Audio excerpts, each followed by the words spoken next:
Today's hot lick combines alternate picking with sweep arpeggios for a total shred guitar workout.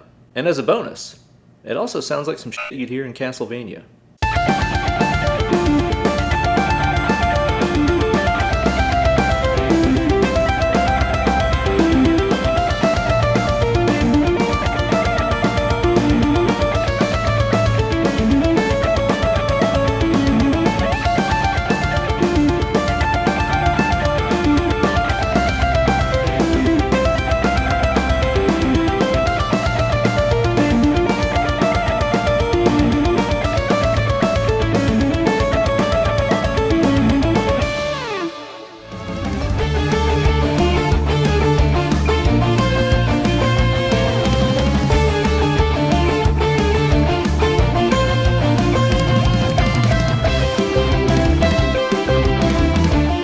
Hey there kids, and welcome to a brand new installment of Weekend Wank Shop. Here with your good buddy, Uncle Ben. You know, a lot of exercises focus on just one technique, which is great, but that's not often how you find things working out in actual songs. So I always find that it's best to come up with exercises that use a combination of different techniques, like the one that we're talking about today, which uses a combination of single string alternate picking and some sweep arpeggios a la YOLO mouse meat to turn you into a more better shredder in no time. It's in the neighborhood of D minor, also known as the saddest of all keys, and if you want to get the most out of this video, I recommend grabbing the practice tracks, downloadable tabs, and guitar profiles over on my Patreon page at patreon.com/Ben Eller Guitars. It very well could be a cult, but it's definitely going to be the best dollar you spend all month, because for as little as $1 here a month, you're going to get access to all those goodies, plus hundreds of bonus exclusive posts, like backing tracks, bonus lessons, and so much more. For example, this very week, I'm going to be also uploading a complimentary video to go along with this one that shows you how you can take this concept through an entire key to play all the different scale and arpeggio combinations. So don't delay. Sign up today over at patreon.com/Ben Eller Guitars. I'll see you there. Gear-wise, I got to be playing this brand new Ernie Ball Music Man JP15 that I got from Sweetwater. I can't keep this thing out of my mitts, and I'm playing that through the Fractal Audio Axe FX3, because I like things that are nice. Alright, meow, let's get into it. You guys know the routine. First things first, let's hear that lick again at stepdad speed.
This lick follows a neoclassical style chord progression that goes D minor, C major, D flat major, and A major.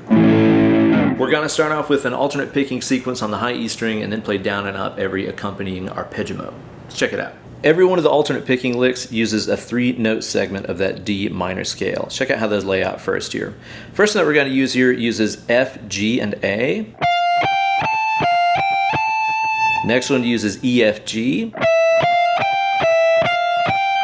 Then we're down to D, E, F. And then C sharp, D, E. That C sharp note right there is from the D harmonic minor scale, of course.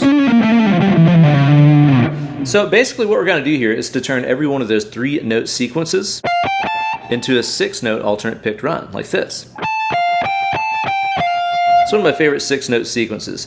Take that 3-note fragment, play the highest note, the lowest note, walk up, walk down. So you end up with 6 notes total like that. That's alternate picked, starting off with a downstroke the first time. After this, we're going to go to the arpeggio part. This first one features a D minor. Play it a little more slowly here. So all together, you're going to have.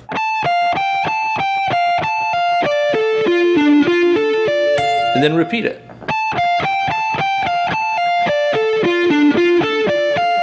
After this, you're going to transition down to the EFG part of the scale. Same idea. And then a C major arpeggio.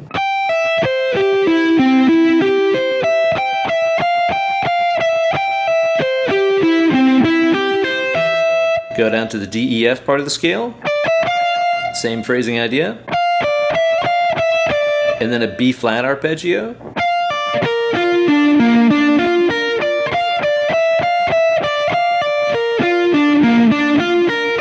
And then we're down to C sharp, D, and E. And an A major arpeggio.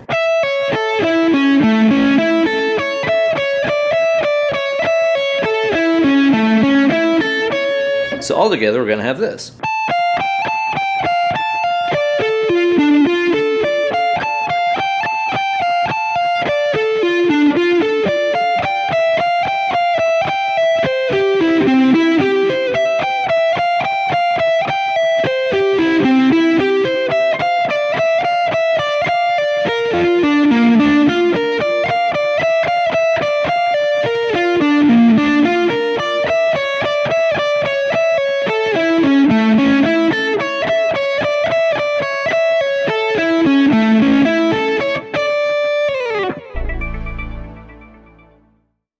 Now let's talk techniques so you can get this down a little bit more better.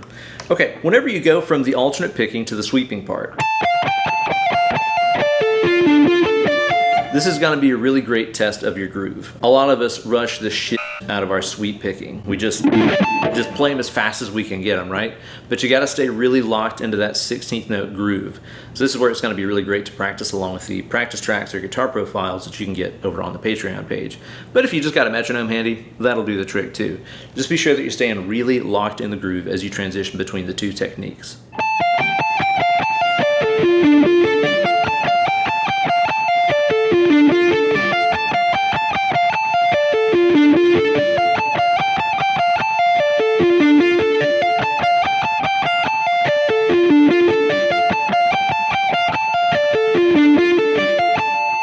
Now you'll notice, due to the phrasing here, that you'll start off on a downstroke,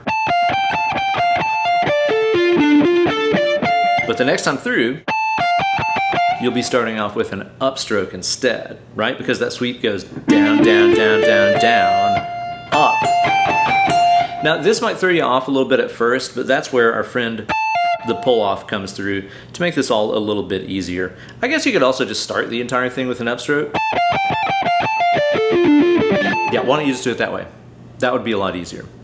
But whatever. Either way, the pull-off will give you time to kind of reorient your picking and get right back on track. So just keep that in mind. Now, recently here on my channel, I did that sweep picking FAQ, which if you've not checked out, I recommend watching it. It's got all kinds of information about sweep picking that'll probably help you out a ton. And one of the topics in that video that we discussed is where to place the turnaround. And this lick is a perfect place to practice that and see what works best for you. What I mean by the turnaround is the change in picking direction whenever we're doing a sweep. So for myself, I like to do all those upstrokes after the pull-off, and then change to downstrokes whenever I reach the lowest note of the arpeggio. So it's like up, pull, up, down, down, down, down, down, like that. That's the way that I prefer to negotiate the turnaround, and I think 9 out of 10 players would agree with me there. But some of you guys might rather go up, pull, up, and then start doing the downs on the D string like that. That's not really my thing, but again, a lick like this is the perfect place to test out both of them and see which one works for you. By the way, this is also a great workout if you want to get your Steve Morse on and work on your cross-picking skills as you go through those arpeggios. Just alternate pick the entire thing, even the arpeggios. Check this out.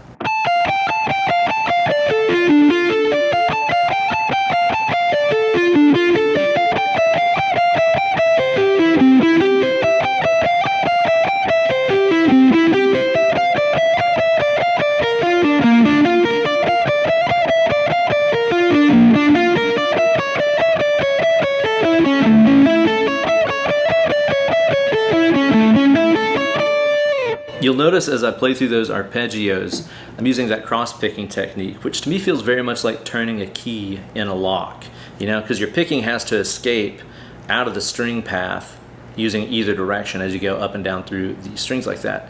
So kind of using this twist of the wrist sort of thing makes a lot of sense to make that motion happen.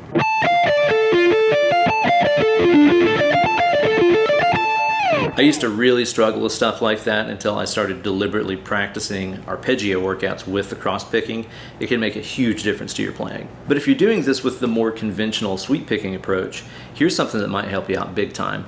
Now, whenever I came up with this lick this morning and I was trying to get it up to tempo, I was kind of having some trouble. I was noticing my wrist getting stiff, the arpeggios just didn't really feel smooth until I changed my approach a little bit.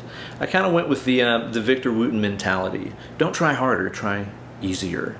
Makes a huge difference. Here's what I'm talking about. Now, you might have noticed earlier when I was playing this at speed, whenever I'm doing the alternate picking parts, they're very wrist-based. And then when I go to the arpeggios,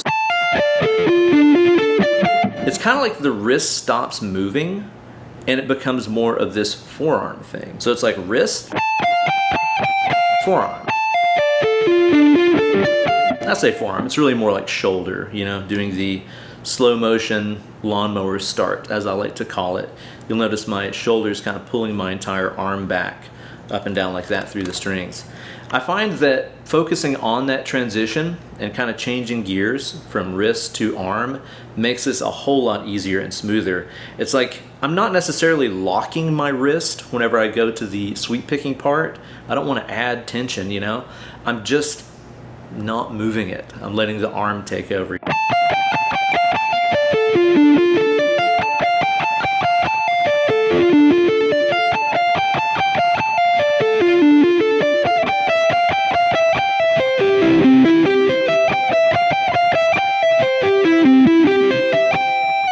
I've used the term riot on my channel before. That's an acronym I came up with for rapid interchange of techniques. And this is what you need to become a way more better shredder. Too many exercises, they just have you doing one thing over and over, and that's rarely how we actually play, right? When you play tunes, you're constantly going back and forth between picking and strumming to muting to not muting to, you know, it's that rapid interchange of techniques. That's what builds that mental fluidity that we need to become all that we can on the guitar. And exercises like this are really great to help you with that because you got to be changing those gears all the time. So as you practice through this, try to really feel that change between the wrist action and the arm action as you go through the alternate picking and sweep picking parts of the workout. And there you have it, kids. Be sure to get the most out of this video by grabbing the downloadable tabs, practice tracks, and guitar profiles over on the Patreon page at patreon.com/BenEllerGuitars. Even for just $1 a month, you'll get all of that stuff, plus hundreds of other goodies, and the accompanying video to go along with this one, showing you how to take that alternate picking and sweep picking concept through the entire key of G, so you can get more mileage out of this. Plus, you get to become a member of a community of awesome people just like yourself, so don't delay, sign up today. Thanks so much for watching the video. Be sure to subscribe to the channel, hit that like button, and ring the bell for notifications every time I upload a new slice of fried gold. And don't forget, as you go through this week, even small acts of kindness to your fellow human being can make a world of difference. We can make the world a much better place, one little act of goodness at a time. So if you have an opportunity to do something excellent for somebody this week, do it to it. Well guys, it's been fun as always, but it's time to get away from this thing, start editing this video. As for yourself, I recommend grabbing that right guitar, getting those mitts moving. Let's click it. More picking.